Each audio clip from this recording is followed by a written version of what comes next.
Presiden Jokowi melawan mitos lame duck atau apa yang terjadi pada presiden di banyak negara di belahan dunia tentang di akhir masa jabatan. Rasanya hampir nggak ada atau jarang sekali presiden di akhir masa jabatannya itu tingkat kepuasan 70%. Dia menjadi lame duck kalau Prabowo Gibran kalah.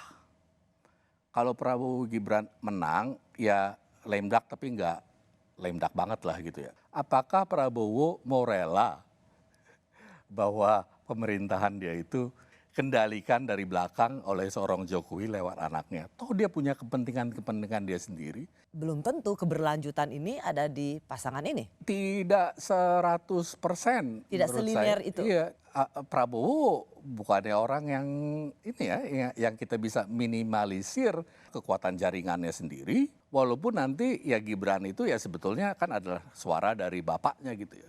Tapi kalau Prabowo-nya sendiri udah jadi presiden, apakah pertanyaannya ya, apakah dia bisa dikendalikan? Wakil Presiden Yusuf Kala, tapi kira-kira sekali lagi mengingatkan bahwa kalau ada krisis politik dan ekonomi maka Presiden Jokowi bisa jatuh.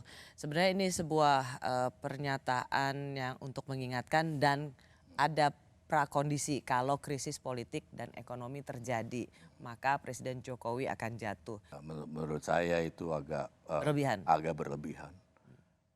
Saya tidak bisa membayangkan suatu krisis ekonomi politik dan sosial yang bisa dengan begitu cepat menjatuhkan popularitas dia dari 75% kepada 30% misalnya gitu ya.